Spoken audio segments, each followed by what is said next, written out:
Kumar sir is an associate professor in the Computer Science and Engineering Department at Institute of Technology, Nirma University, Ahmedabad, Gujarat.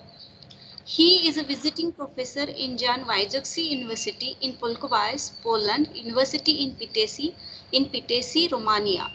He has authored more than 140 technical research papers published in leading journals and conferences. He has also edited, authored 10 books with the international and national publishers like Springer and IET. One of his edited textbook is Multimedia Big Data Computing for IoT Application Concept is having 3.7 million downloads till saying September 2020. He is associate editor of IJCS, Wiley and Security and Privacy Journals Wiley.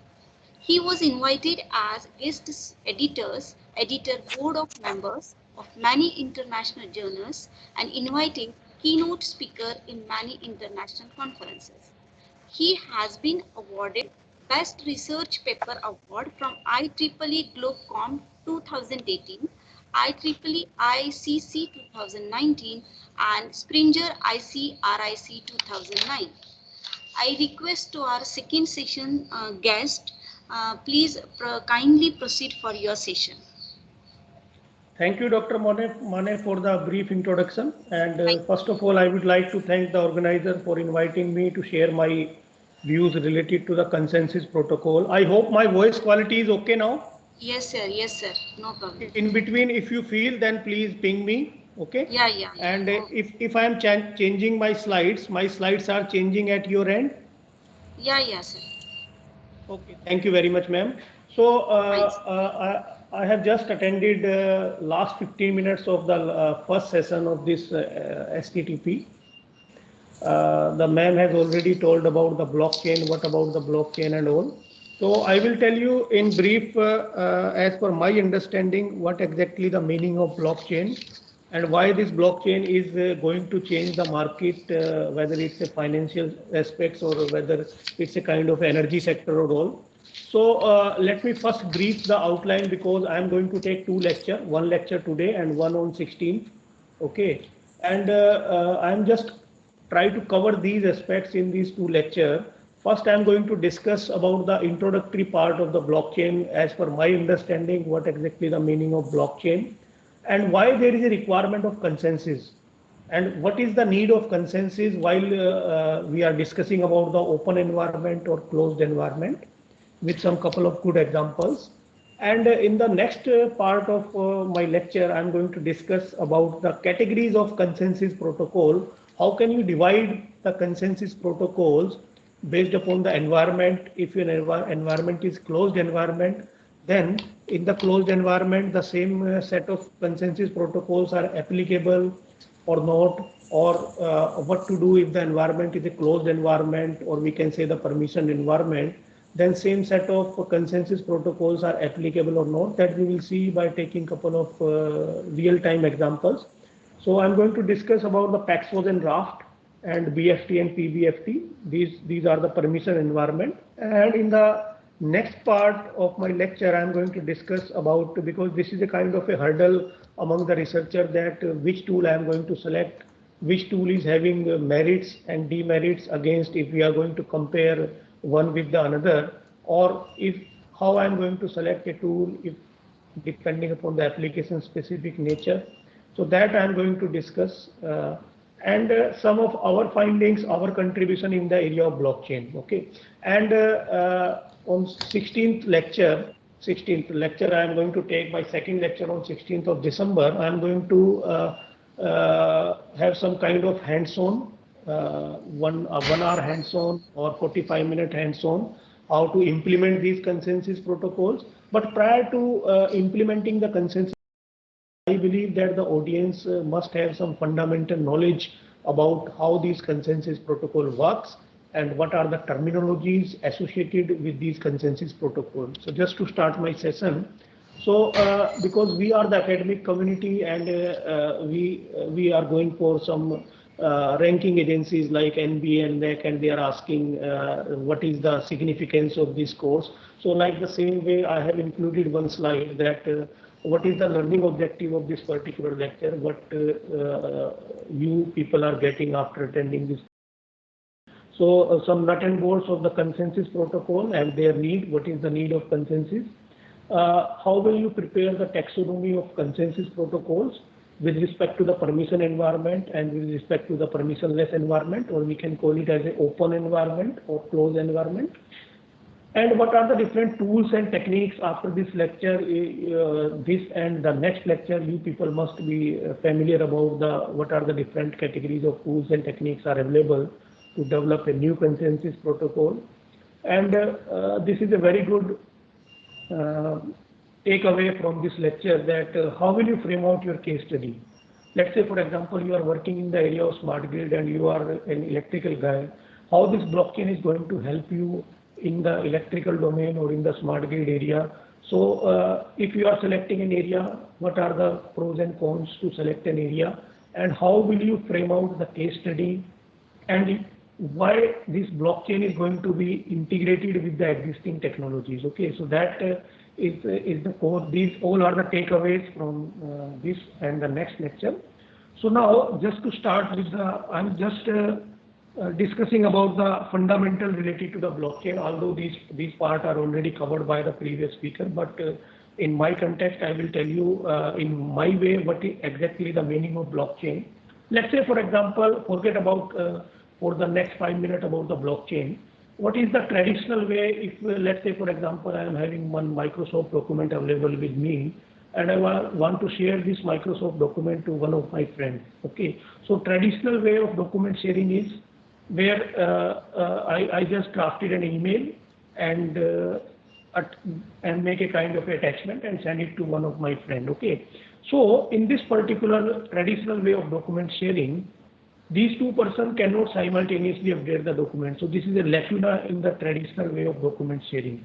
Okay, I am talking about the traditional way of document sharing, where both cannot simultaneously update the document at the same time. Now, how will we take this as a challenge?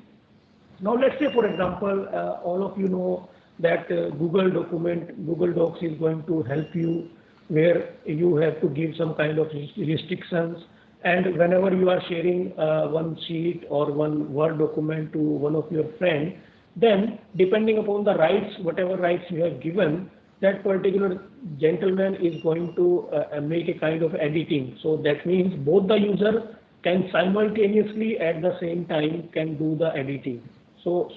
But this particular environment, if you talk about, it uses centralized system or decentralized system.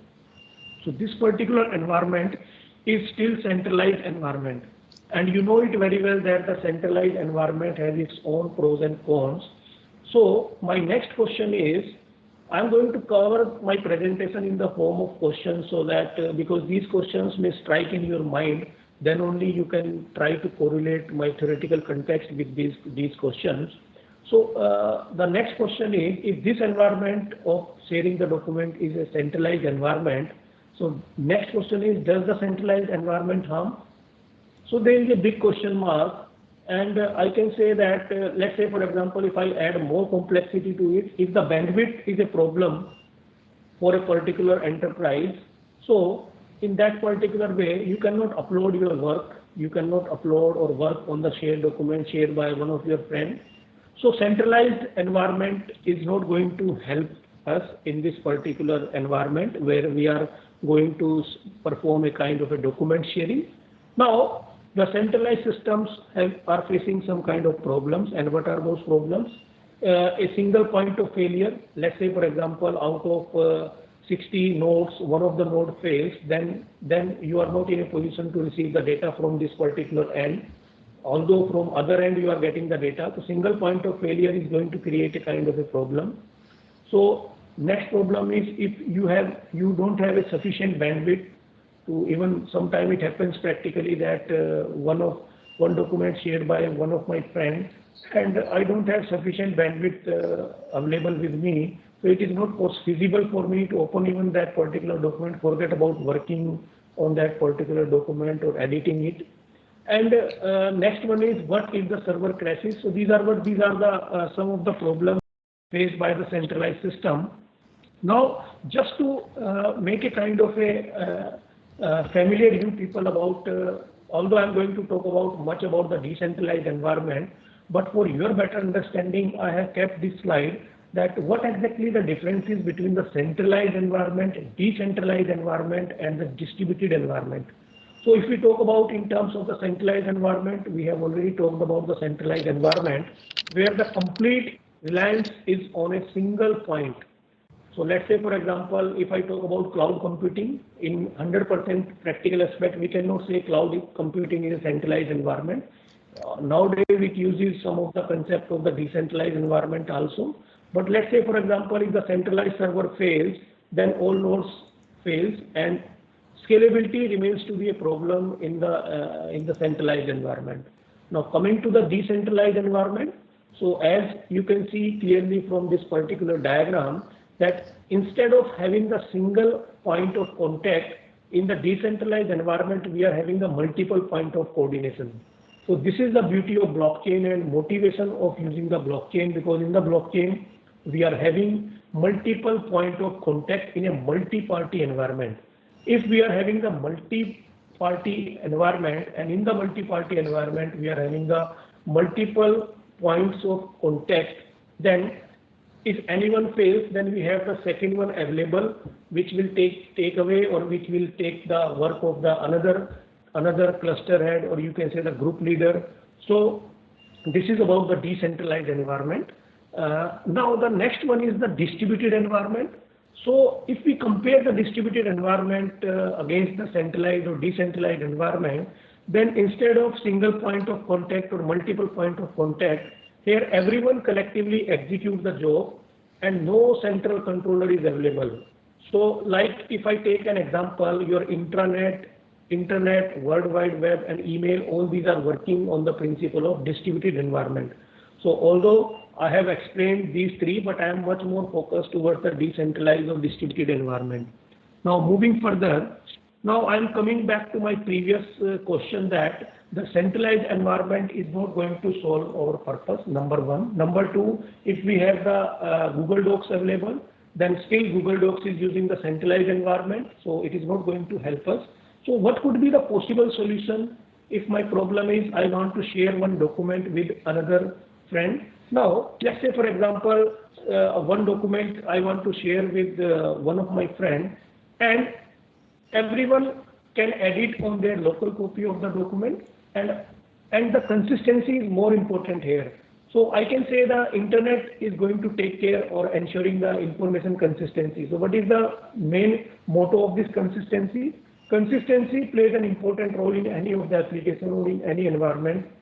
Whatever changes you have made to your system, the same changes is going to be reflected across all the nodes that are connected to the network or node. This is a kind of a consistency requirement in the network. So, but you know it very well, this system is not going to help us in long run. Why? Because internet itself is an open channel. If the internet itself is an open channel, then it opens the door for the intruder, and it gives a kind of invitation to the intruder, hey, come and perform some kind of malicious activity. Now, it is up to the environment where you have deployed your system, whether that particular system is capable enough to deal with those malwares or those attacks. So I can say this is not a right solution where we can solely rely on the internet in order to ensure the information consistency. Here, one of the problem is resolved that both or all the users simultaneously at the same time can edit their document. Okay. Now moving further, then what could be the possible solution of this particular problem? Now, if I can say, I'm not going to replace this internet will remain as it is. Instead of this, we are having a kind of a decentralized database, and this decentralized database is going to maintain the strong consistency among the nodes who are the part of your network. So this is nothing, this is a kind of a blockchain environment where every node collectively execute the task, and every node will have the freedom to see what is going on in the network. Later on, no one can deny. Okay. Someone has asked this question in the previous session that let's say I have committed one transaction of $50, and later on I deny I have not committed this particular transaction. So I'm going to give the answer of this question in the couple of few slides. Okay, now moving further. So according to me, what exactly the meaning of blockchain? So blockchain is a decentralized computation and information sharing platform. And for what purpose we are using this platform? This platform is enable the multiple authoritative domains. We can say multiple parties are there, multiple stakeholders are there. I am just taking an example. In hospital, you have the nursing staff, you have the paramedical staff, you have the doctors, you have the patient.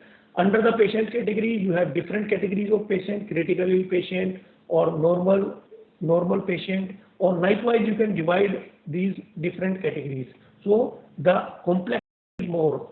So in such an environment, that environment we can call it as a multi-party environment. Now the next question comes.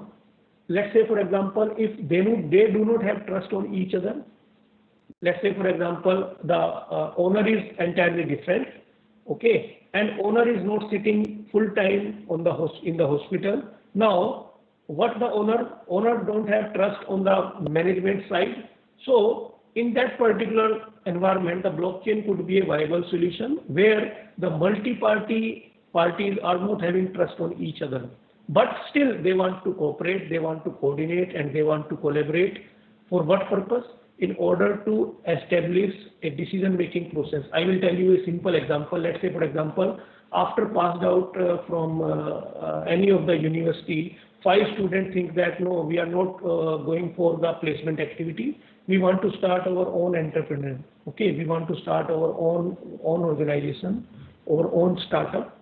But the problem is that number one, they do not have trust on each other.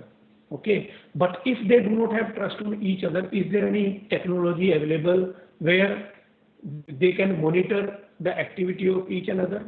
So, but still they want to start this particular organization. For what purpose? For their career growth. So similar thing is happening here. The multi-parties want to collaborate, want to communicate, want to cooperate among themselves. For what purpose? In order to make the decision process. Now moving further, I will tell you by taking a simple example. Let's say for example, in a particular environment, there are 4 nodes or 4 persons, person X, person Y, and person P and Z. Okay, so I want to make a kind of a network among these 4 persons. Okay, so what I need to do, initially in every account, I have deposited $100. Okay, $100 to X, $100 to Y, $100 to P, and $100 to Z. Now, let's say for example, I am just taking an example. Person X want to transfer $50 from her account to person Y account, $50 from her account to person Y account, $50, and whatever, how much amount she is having right now, the $100. Now, in this particular case, this is a kind of a transaction between X and Y. Okay. Now, this is the beauty of blockchain, that whatever is the transaction that is going to be committed in the network is going to be reflected in the ledger that is maintained by each and every node. And that ledger in the blockchain, we can call it as a distributed ledger. Why it is called distributed ledger? Because it is distributed among all the nodes connected to the network. Okay, so although it is a kind of a transaction between the X and Y, but in this particular case, the person P is also having this kind of entry in her ledger. Person Z is also having this entry in his ledger. So this is the answer to the question that someone has asked in the previous, that later on person Y cannot deny that I have not received $50 from person X, because already this entry is going to be reflected in the ledger maintained by each and every node. Now, let me take another example where person Y want to transfer $50 to person P account. Okay, so now in this particular case, this is again a kind of a transaction between the person Y and person P, but again this entry where person Y has transferred $30 to person P account is going to be reflected in the ledger maintained by each and every node. This is the beauty of the blockchain, that later on you cannot deny. Okay. Now moving further, again if person X wants to transfer $80 from her account to person Z account. So this is not a kind of a valid transaction. It happened in the normal banking transaction also. Whatever amount you are having, only that much amount you are free to transfer from your account to another account.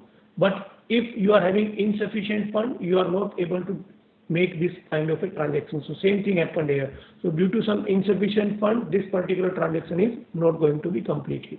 Okay, so this is the example which illustrates what is the motivation of using the blockchain. But this particular technology is having its pros and cons, its merits and demerits that I am going to discuss in couple of few slides. Now, let's say for example, if you want to commit any transaction, then anyone is going to ask you that, let's say for example, I am having one transaction that I want to add into the existing blockchain. Then tell me what is the life cycle, what is the different phases associated after the start of my transaction till the completion of the transaction. So this is the example which illustrates what is the life cycle of the transaction. Let's say for example, it starts from someone request a transaction. Okay, if someone requests a transaction, then this transaction is, the requested transaction is broadcasted to the entire network, and blockchain is using peer-to-peer network. And you know it very well that what exactly the terminology is associated with the peer-to-peer network, where each node is connected to each and every node. Okay, so P2P network consisting of the computers, we can call it as a nodes. So the request is broadcasted to the entire network. Now the next process comes, we need to, whatever request we have received, the request is going to be validated. Now the next question comes, who is going to validate this particular transaction? So I will tell you in couple of few slides that who is responsible for validating the transaction, who is responsible for verifying the transaction. So what exactly the meaning of validation? Validation means the network of nodes among themselves, they are going to validate the transaction, and the user status using some kind of this validation. People are using certain algorithms for this validation process, concept of public key and private key, and concept of basic cryptographic primitives. They are going to be as it is used in the blockchain technology. Okay. Now, once this transaction is going to be validated, now the next step comes the verification of the transaction. Now, for the verification of the transaction, we need to establish a kind of a, here the terms comes, the smart contract comes into the picture. Smart contract means what? Let's say, for example, if patient want to go for some kind of diagnosis, then what is the contract to be developed between the patient and the paramedical staff, between the patient and the doctor? So it is a kind of a agreement between the multi parties, and they are bound to follow this agreement, because whenever this agreement is finalized, then every individual is having the one copy of verified and certified copy of this particular smart contract. So it's a kind of a agreement basically. After the verification of the transaction, then once the transaction is verified, the transaction is combined with the existing blockchain to create a new block of data for the ledger entry, and the new block is then added into the existing blockchain. So terminology is like that. In the blockchain, we are having different blocks. In the block, inside the block, we are having different transactions, and each transaction is having its own hash. So I will tell you by taking some example. Okay, now the next one is the person is getting the message in his mobile or email that the transaction is complete. So this is a kind of a life cycle of the transaction. Okay, now moving further. So how this, I have tell you that I already told you that in the blockchain, every node is going to maintain a kind of a distributed ledger. Now how this distributed ledger works, and for what purpose we are going to use this distributed ledger? Because it ensures the different aspects of the entire network. Aspect number one is it ensures the protocol for commitment. Protocol for commitment means what? It ensures that every valid transaction from the valid client are committed and included in the blockchain with a finite minutes. That means only the valid users are going to float their transactions, and their transactions are going to be validated and going to be added into the existing blockchain. That principle in the blockchain, we can call it as a protocol for commitment. But here is a lacuna. What are the lacunas? That who is going to verify and how the person, how reliable is the person. So I will tell you by taking some examples that why practically 100% we cannot say that this particular network is a safe network. It is learning by experience. Day by day, people are making some kind of attackers, and this technology is going to be mature day by day. Next property is the consensus.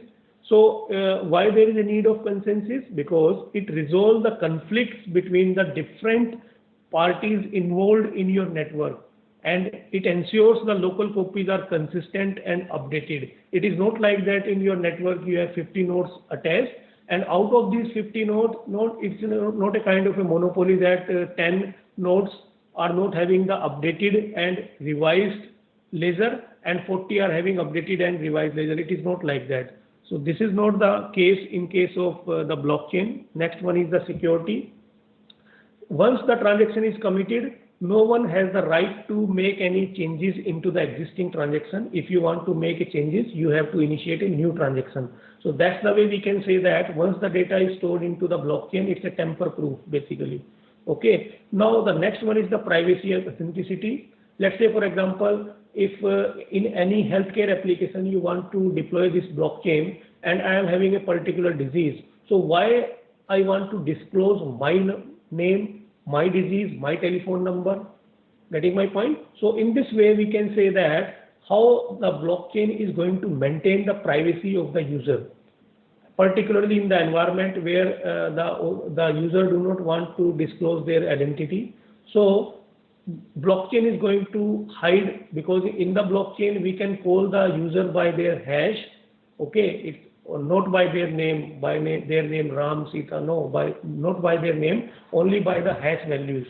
Okay, and whatever is going to be transferred from one account to another account, that is going to be reflected in the ledger, but against that we are having only the hash values associated with that particular person. Now moving further, so this particular slide will tell you the exact story why the tamper-proofing is not, or we can say the data stored in the blockchain is tamper-proof, or there is no possibility of security breach in the data which is going to be stored in the blockchain. So let's say, for example, what I need to convey to you people from this particular slide. So why you cannot cheat at Bitcoin? I'm taking the example of Bitcoin. So let's say, for example, here there are two bars. One is the yellow bar, one is the red bar. So let's say, for example, say everybody is working on the block number 91. What is the meaning of this sentence? That means from up to 90, all the blocks are added into the existing blockchain, and everyone in the network is working on the transaction, or you can say working on the block number 91. Next step is, but if one of the miner or one of the node want to change some transaction in the already existing or committed transaction, I again repeat, if any one of the user want to make some kind of alteration, some kind of changes, some kind of modification in the already committed transaction, and let's say this block is block number 74, then what he need, and why it is impossible, what he or she need to do, he have to make his changes and redo all the computations for block number 74 to 90. Why? Because up to 73 blocks are already, up to 90 blocks are already added, and the person wants to make changes in the block number 74. So what he or she need to do, he need to make the changes and redo all the blocks of computation from block number 74 to 90 and do block number 91. That means he or she has to do 18 blocks of expensive computing. Expensive computing. Why expensive computing? Because for block number 74, we need to compute the nodes. For block number 75, we need to compute the nodes, and difficulty level is going to be increased. And next complexity is what? Next complexity is there is some time associated with the adding the block number 91. Let's say, for example, the time allocated to adding the blockchain, adding the block number 91 in the existing blockchain is, let's say I'm just taking roughly figure 2 minutes. So within 2 minutes, this person need to make some kind of changes and redo all the changes and then make some kind of expensive computing of 18 block, which is practically not possible. And worst part is what? He has to perform all these changes within a time, just one block number 91 is going to be added. So I can say in a simple word that making a kind of a alteration in the existing transaction is not possible in the existing blockchain. But if you have a GPU or high performance computing devices available and you just Google it, you will find number. That's the way I say this is a kind of a growing technology. This is going to be matured day by day. Okay, so it is not 100% reliable. We cannot say that you are using the existing blockchain and there is no chances of breaching of your data. There are some cases where we can find numerous examples of case studies where people are trying to attack the existing blockchain and they are successful in their goal. So that's the way. It's a kind of a trade-off, that security, privacy, and against that you are having the posting parameters available. Now moving further, how many types of blockchain nodes are there in the blockchain? So I have already told you that I'm going to discuss about the categories of nodes. So first category of node is the minor node. So what is the purpose of the minor node? So minor nodes are used for the purpose of authenticating, authorizing, and auditing the transactions which are occurring in your network, or which are, let's say for example, if I am going to have a kind of a transaction which I want to add into the existing blockchain, then for that particular case, the minor node, it is the sole responsibility of the minor node to do the authentication, to do authorization, whether you are authorized to make a kind of a transaction, and do a kind of auditing. Auditing means what? Whatever transactions you have already committed, it's because all are available in the distributed ledger. So this is the role of the minor node. Next, the second category of node is the ledger node. So ledger nodes are used to store the history of the transaction, because at any given instant of time we have to retrieve the data. Like why we need to do a kind of a password entry in the normal banking system, because later on we can see that how much money is credited to my account, how much money is debited from my account in the month of December, in the month of November. So similarly, another category of node is the ledger node, whose role is only to store the history of the transaction. So later on, in case of any conflict, this can be referred. Now next category is the normal node. So normal node contains the full copy of the complete blockchain, and this list is very long. I have kept only the primary focused nodes. Another node is the Genesis block. So in the Genesis block, where the blockchain started, the first block of the blockchain, we can call it as a Genesis block. So this is about the types of the blockchain nodes. Now just to summarizing, according to me, what exactly the formal and technical definition of the blockchain. So according to me, a blockchain is an open distributed ledger that can record the transaction between multiple parties efficiently and in a verifiable and permanent way. And you can see clearly from this particular slide, I have given some color code to these keywords, and each keyword is having a specific meaning. Why I have included here open? Because accessible to all the users. There is no monopoly if you are using the permissionless blockchain or permission blockchain. Okay. Now distributed or decentralized, because no single party can control at any instant of time in the entire network. It's efficient, fast, and scalable. Scalability is not a problem. Whatever transaction you want to commit, you can commit the transactions. Verifiable at any instant of time, any of the node can verify what is going on in the network, because every transaction is going to be recorded in the distributed ledger. And why it is permanent? Because no one has the right to change it. It's a tamper proof that we have already seen in the last few slides. Now moving further, types of blockchain. How many types of blockchains are there? So there are primarily three categories of blockchain. One we can call it as a public blockchain. Second, we can call it as a private blockchain, and third, we can call it as a federated or consortium blockchain. Nowadays, this federated and consortium blockchain is a kind of a buzzword. Okay. Now, if you need to compare these three, in the case of public blockchain, anyone have the chance to be the part of the existing blockchain, but for performing this particular or for adding into the blockchain, you have to perform some kind of work. Okay, that's the way this consensus comes into the picture that I will tell you after this. Okay, now anyone can have the access to the public blockchain.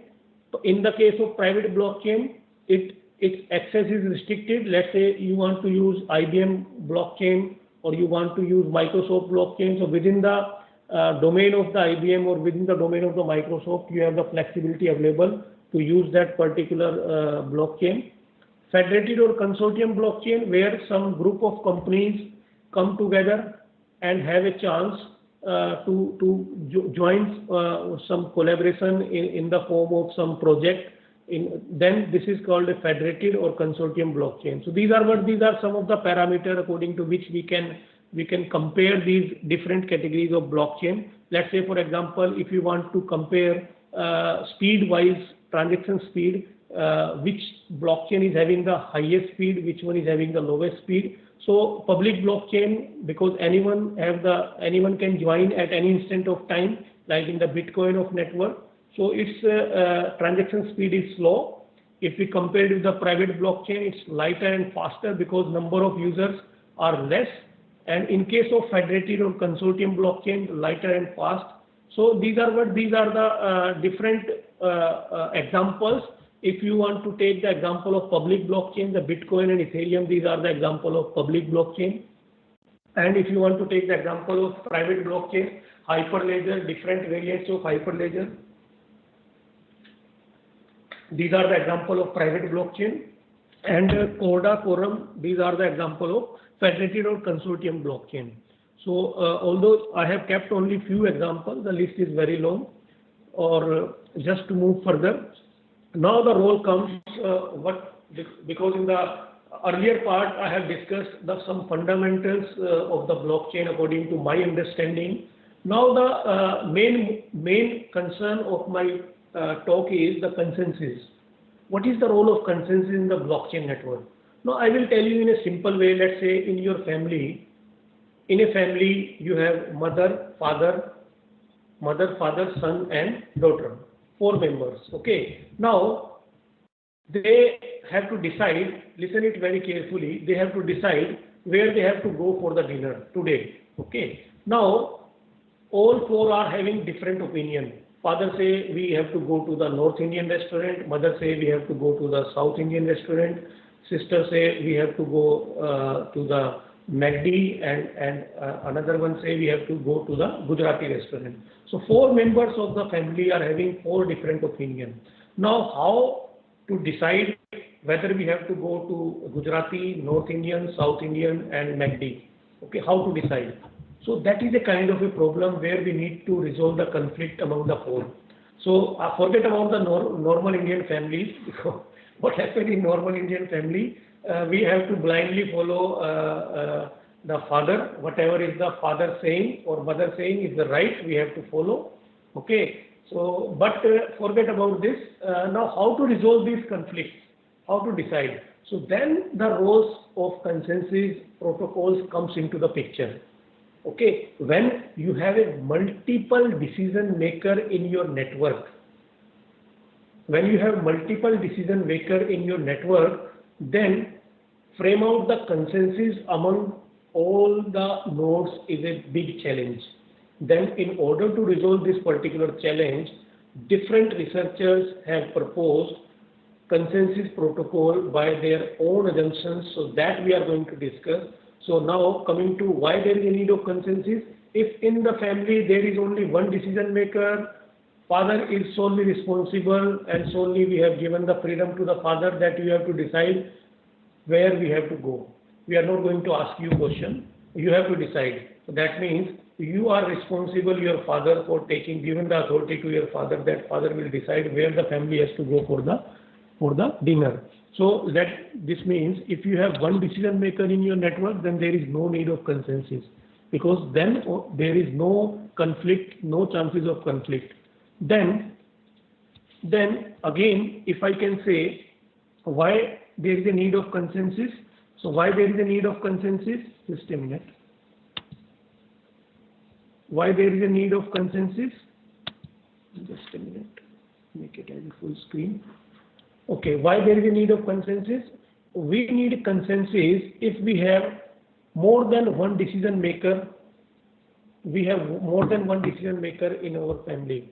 If multiple decision makers are there, then frame out the consensus is a typical challenge. Okay, now how to solve this? In order to solve this, the different consensus protocols are proposed. Some are for the permissionless environment, some are for the permission environment. So today I am going to discuss about the permissionless environment, okay, open environment. So first question is, why there is a need of consensus? What is the motivation? Because it helps to reach to a common consensus or a common agreement in case of a distributed computing. Okay, some real-time applications, let's say for example in Mumbai airport, multiple flights are heading towards Mumbai airport. Okay, now what we have to do, we have to but the air traffic control want to coordinate their position among themselves. Now in this particular environment where multiple flights are heading towards the Mumbai airport, then which flight they have to take first, which flight they have to take second, which flight they have to take third. That means they have to establish a kind of a mechanism in order to resolve this priority, or in order to set the priority, or in order to resolve this particular conflict. So this is nothing. This is a kind of a consensus basically. Okay. Next example is fund transferring system. Like in the case of Bitcoin and cryptocurrencies, where you have multiple parties available, okay, and if you have multiple users available, you want to transfer funds from one to another, another to another, okay. So in this particular environment, consensus plays an important role in order to resolve the conflicts, okay. On what basis you need to formalize that which decision is final, okay. Now, a very good example is the leader election and mutual exclusion problem. So what happened in case of a leader election or mutual exclusion problem, where all the nodes are collectively select their leader in the system. Now there is a big question mark on what basis the leader is going to be elected. In normal voting system, the person is getting the higher vote is going to be elected. Okay, so this is going to be a kind of a consensus. That means voting principle, higher the voting, and the candidate is going to be declared win. Now then we require, in order to establish a kind of a transparent system, we need or we require a distributed consensus mechanism. So this is the motivation of using the consensus. That I have already told you that there is no need of consensus when there is a single node process. When there are more than two node process, then we require the consensus. Now I will tell you how many types of faults exist in the distributed consensus, or we can talk about in case of permission environment. So that I am going to talk, because these three terminologies I am going to talk in the next session also. So there are three kind of fault exist in the distributed environment, or we can say the distributed consensus. One is the crash fault. What exactly the meaning of this crash fault?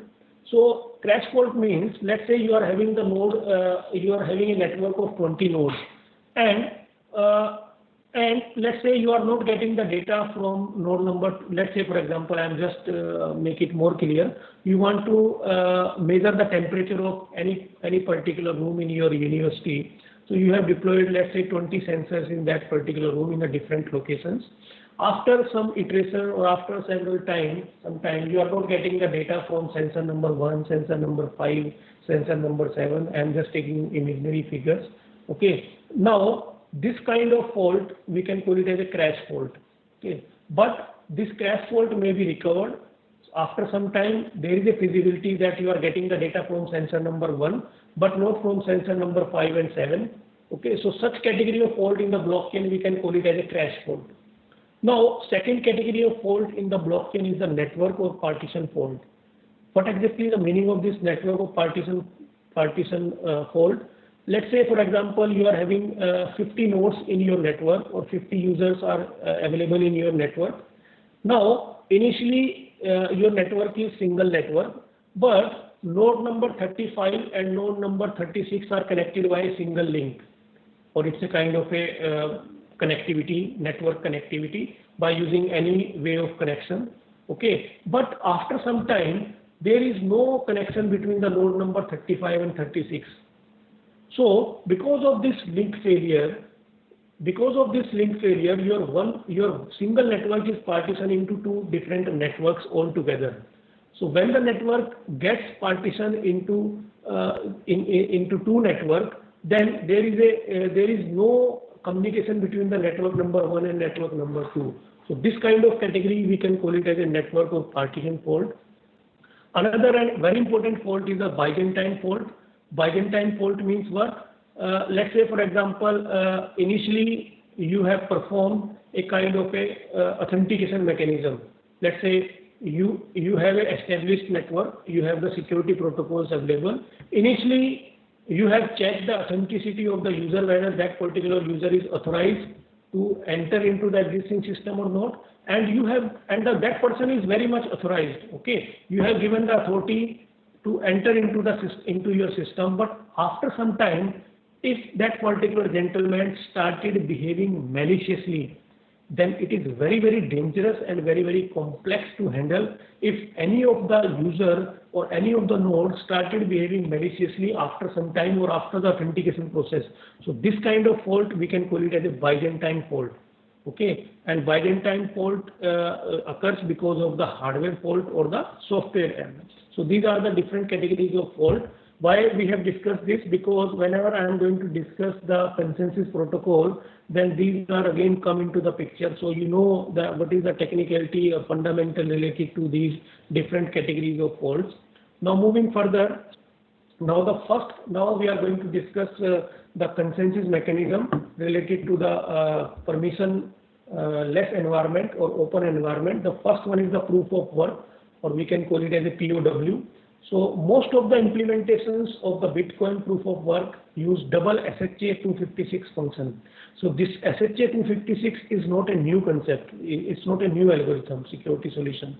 It is going to be used in the cryptographic long back. We are going to use it. But this POW is using the SHA-256 hash function. And how it works?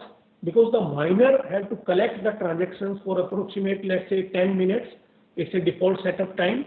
And start mining the proof of work. What is the meaning of start mining the proof of work? That means whatever transactions you are having and that you want to commit this particular transaction, so multiple nodes or multiple users are simultaneously at the same time are competing for it, and only one transaction is going to be added, then who is going to decide that whose transaction is going to be added into the existing blockchain? So in order to get the answer of this question, this proof of work comes into the picture, or this consensus comes into the picture. Now we will see the probability of getting a proof of work is slow. Why? Because initially when your network start and the mining procedure start, then it is very difficult to say that which miner is able to generate the block. Okay, so no miner will be able to control in such a way the entire Bitcoin network single-handedly. Ideally, it will not happen. So because this proof of work based consensus protocol, which is solely, or we can say primarily used in the Bitcoin, initially used in the Bitcoin based network, was coined by the Satoshi Nakamoto. So that's the way in the literature you found it that it is also called as the Nakamoto consensus. Now moving further, how it works and why we can say this proof of work is tamper-proof. So for your understanding, I have considered 3 blocks of the existing blockchain: block number 22, block number 23, block number 24. For your understanding, we are having block number 21, 1 to 21 also, or 25 to let's say 30 also. So only I am considering the segment of the blockchain where I am having the 3 blocks: block number 22, block number 23, and block number 24. And the previous speaker has already cleared that what is inside the blockchain. So if she has not covered, I will just elaborate it more. So block number 22, let's say inside a block you are having the previous block, previous hash. That means hash of the previous block, and the timestamp. That means you have to decide the timestamp, that what is the mining default setup time you want to set up, and the transaction route, because it's using the Merkle route, where if you are going to change one of the route, then entire structure of the network is going to be disturbed. Okay, and nonce is what? It's a difficulty level that you have to found, and this is the current hash. So why this Bitcoin proof of work is a tamper proof? Because the blockchain together contain a large amount of work. So that means the attacker need to perform what? Let's say for example, whatever work is already performed by all the miners. So the attacker need to perform more work than already performed by the miner. That means the attacker need to perform more work greater than the collective work done by all the miners to temper the blockchain, which is practically, or we can say, which is very, very difficult. Why it is difficult? Because with the current hardware it is difficult, but it is not impossible. Why? Because if the attacker can do the work by investing a huge hardware, GPUs or high performance computing, which can compute the hash very fastly and will be able to change the hash value of all the blocks. See it very carefully. You have the complexity associated. You have to calculate the hash. You have to compute the hash very fast before the other blocks, other miners are going to compute. Number one. Number two, you will be able to change the hash of all the blocks, previous block, like in our example from 74 to 90. Okay, so that, and within that particular timestamp you have to change it. So it's practically impossible, but couple of examples are there, and the inventor of the blockchain, they have already created a kind of a complexity to calculating the value of the nodes, but they cannot make it more complex because at the same time we have to see it also that other people are also calculating the nodes value, and if their all resources are going to be wasted in order to calculate this nodes value, then what decision or what work they have to be performed when they are added into the existing blockchain. So that's the way we can say that this Bitcoin proof of work is a tamper proof. And next one is this proof of work also solve the double spending problem. So in blockchain we are having the double spending problem. So I will tell you in a simple way what exactly the meaning of double spending problem. Let's say for example, at the same time you want to initiate two different, not different transactions, same transaction to two different persons. So in this particular example, one attacker wants to transfer Bitcoin 10 to both RAM and SEPA at the same time. So this kind of problem, we can call it as a double spending problem. So how this proof of work is going to solve this double spending problem? That means, because in the proof of work, the transactions are irreversible. That means computationally, it is impractical to modify once the transaction is committed. And every transaction can be validated against the existing blockchain. That means it is not the case that the other nodes or other users are also involved in the validation process. No. Whatever is the validated user, they are only responsible for making the validation of the transactions that are already committed and that are being to be committed. So to make the system tamper-proof, proof of work ensure that double spending problem is not going to be occurred. So this is a very common problem in the blockchain network that we can call it as a double spending problem. Now, next question is it possible to break the Bitcoin proof of work? Is it possible? Yes, it is possible to break the Bitcoin proof of work if you have a high power server to do more work than the collective work done by all the miners already. And if you just Google it, you will find number of use cases, and one of the use cases is the GHashIO mining pool, which means a set of miners, they are coming all together to mine a new block. This is appeared to be engaging in repeated payment fraud against the Bitcoin. So here the double spending attack launched over the Bitcoin network. So if you want to explore it more, you just Google it, that attacks on the Bitcoin proof of work. then you will find number of use cases, and you have to just refer these use cases. What are the lacunas that was there when this attack was occurred, and how the inventors have just created a kind of a patch and recovered from this particular failure. Now, another problem in the proof of work based system is the monopoly problem. Monopoly problem because proof of work is solely dependent on the computing resources. That means in your network, whatever computing resources are available to the miner, so according to the available computing resources, the miner can take part in the mining procedure. So that means if I am having more computing resources, okay, so my chances are going to be added, my transaction into the existing blockchain is more compared to the other. That means proof of work is solely dependent on the whatever the computing resources you are having. So miners having the more resources have the more probability to complete the work. Like if you have GPUs, you can do the parallel processing of calculating the hash, calculating the nonce value. And the worst part of it is in such a network, the monopoly can increase over a time. Let's say, for example, in your network, there are 20 users. Okay, and one user is having the GPU available, other users are having simple computing devices. Okay, so normal computing devices we can say. So now after every iteration, the transaction, the person is having the GPU.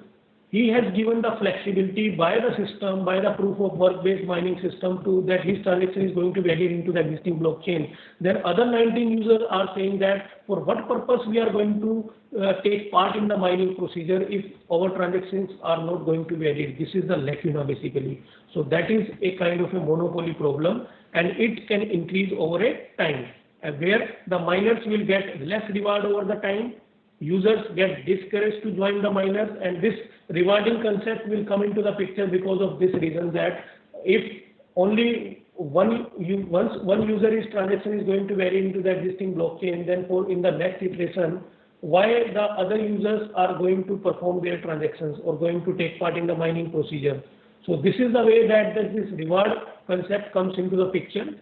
And few miners with large computing resources may get the control over the network. This is one of the problem. Another problem is the power consumption problem, because this mining procedure itself consumes power. Okay, so if these two are the problem of the proof of work. One is the monopoly problem, and second one is the power consumption problem. So in order to tackle these two problems of the proof of work based system, there is another category of consensus protocol which is to be used in the permission-less environment, or we can say the open environment, is the proof of stake. Proof of stake. So proof of stake was probably proposed in the year of 2011 by the member of Bitcoin Forum, and the ultimate goal is it make a transition from the proof of work to proof of stake when Bitcoins are widely distributed. If you want to compare these two, then in proof of work, the probability of mining the block is solely dependent on the work carried out by the miner. And this work carried out by the miner is solely dependent on the whatever computing resources you are having. So adding a new block depends on the computing resources of the miner in case of proof of work. But in case of proof of stake, it handles the monopoly problem, or it rectify the monopoly problem. Why? Because according to proof of stake, it says the amount of Bitcoin that the miner holds, the mining will be taken care. So how? What is the meaning of that? That means whatever stake of or whatever amount of Bitcoin you are having, instead of the resources, okay, computing resources, according to that, you have to be given the percentage, that this is the percentage you can mine. Okay, if I am taking just an example, miner holding 1% of the Bitcoin can mine only 1% of the proof of stake block. So that means it can break the monopoly problem. Yeah, please. Sir, your screen is not visible actually. Right now it is not visible, or since long time? Since long time it is not visible, sir. Let me Too check many it again. participants are facing this problem. So I have already told the organizer that please ping me in case you feel any problem. So just I am stop sharing and share it again.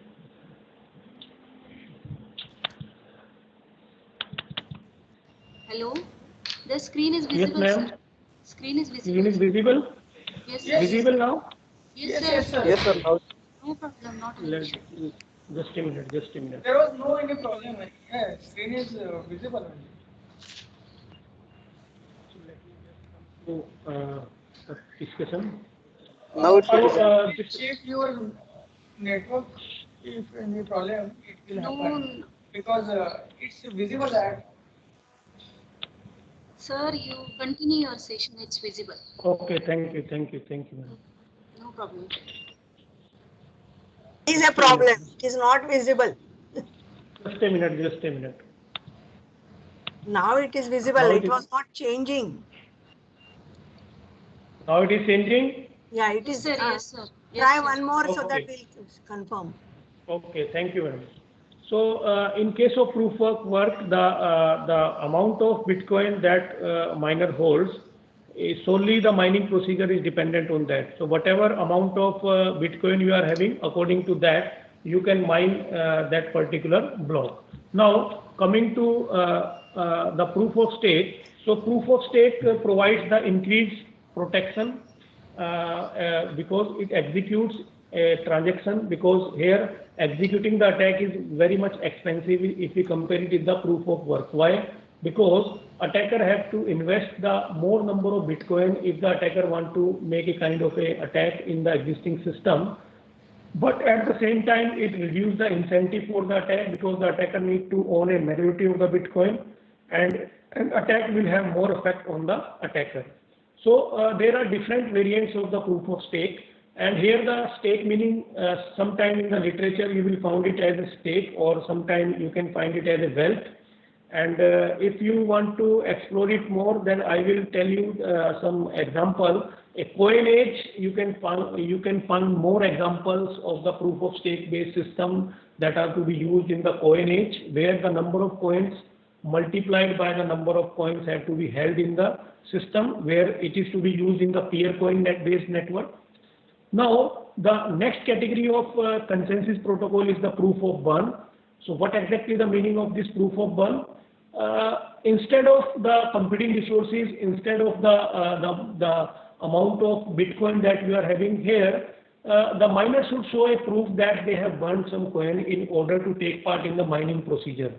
So that is entirely different if we compare it with the proof of stake or proof of work-based system. In case of proof of burn-based system, burn means what? Burn means that the miner has spent some of the Bitcoin to verify by a verifiable unspendable address where no one will be able to spend the Bitcoin. So that means it is expensive just like the proof of work-based system, but no external resources like we have spent in case of the proof of work-based system in the form of computing resources are to be used other than the burn Bitcoins. So you have to spend only the digital or virtual resources, which are the Bitcoins. Attackers have huge loss of Bitcoins if the attacker want to perform the some kind of attack in your existing system. But at the same time, the proof of burn-based systems are more power efficient. Why they are more power efficient? Because you are not utilizing the physical hardware in the form of computing resources. You are just spending the digital currencies for the same. That's why it is an efficient in terms of the power consumption. So if you talk about in terms of the differences, so this slide will tell you the exact differences between the proof of work, proof of stake, and proof of burn based system. Where the proof of work based system, I will just recap it. You do some kind of work to mine a new block. Mining is solely dependent on the work carried out by the miner. But in case of proof of stake, whatever stake the miner will have, according to that, the mining procedure will be carried out. But in case of proof of burn, it burns some wealth to mine a new block. You have to spend certain Bitcoin rather than physical currencies to participate. If I take about in terms of power consumption, then this proof of work-based system is power hungry. Proof of stake is power efficient, and proof of burn is power efficient also, because you are not consuming the real resources, you are consuming the digital resources in the form of the Bitcoins. Now, the last type of the consensus protocol which is to be used in the permission less environment, open environment, is the proof of elapsed time. So that we can call it as a POET. So this was proposed by Intel as a part of their Intel blockchain environment, which is also called as the Hyperledger Sawtooth. So it's a kind of a blockchain platform which is to be used for building the distributed ledger applications. So what is the basic idea of POET? The basic idea is each participant in the blockchain network waits a random amount of time. Okay. After waiting this random amount of time, the first participant to finish become the leader of the new block, and this practice will be continued.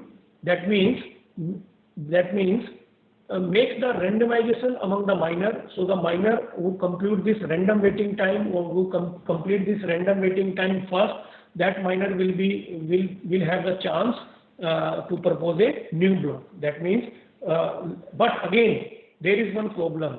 Let's say two persons simultaneously claim that, hey, I have waited 5 minutes. He has also waited 5 minutes.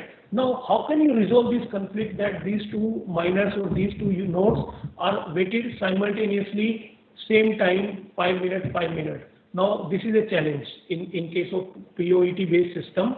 How will one verify that the proposer has really waited for a random amount of time? If and complexity is like that, if it is a software control system, then attacker may do change in the code and may claim that I have waited for say 120 seconds before participating in the mining procedure.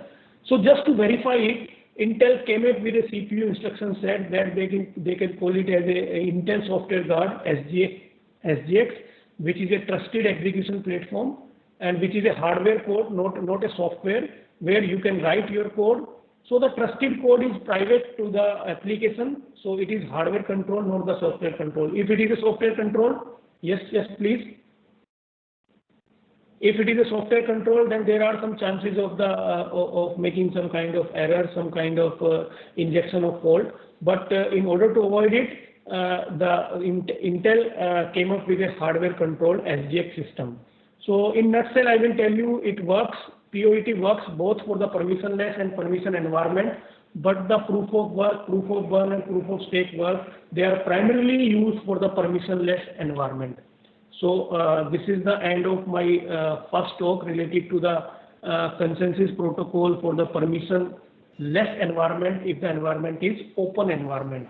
Okay, in the next part, next session, I'm going to discuss about the permissionless environment, permission environment, and I'm going to take some live session, how this proof of work based system is going to be implemented, in which platform, if you want to implement the proof of work, proof of burn, and if the time permits, smart contract, how will you going to implement the smart contract and all. Now, Mani madam, now Yes, sir. it's up to you. If you have certain questions. Yes, sir. From participant side, if anybody want to ask question, you can ask to the sir. Any questions? Any questions from participant side?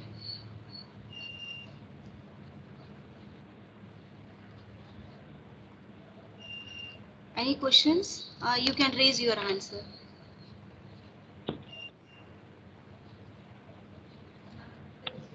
Any questions from participant side?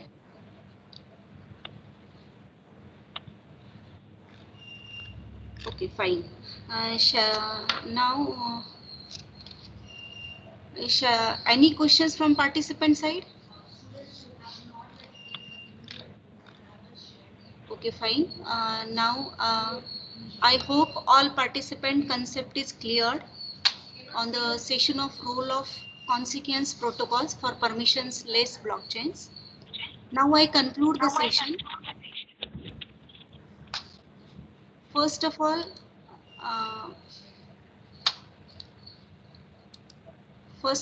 I'm very much grateful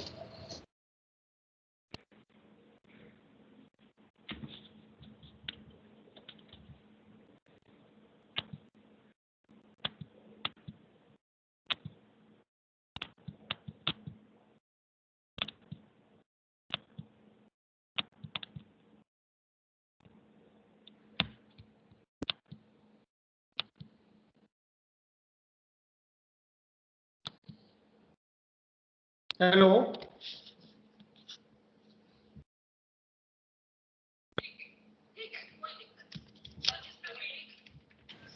Hello, me audible?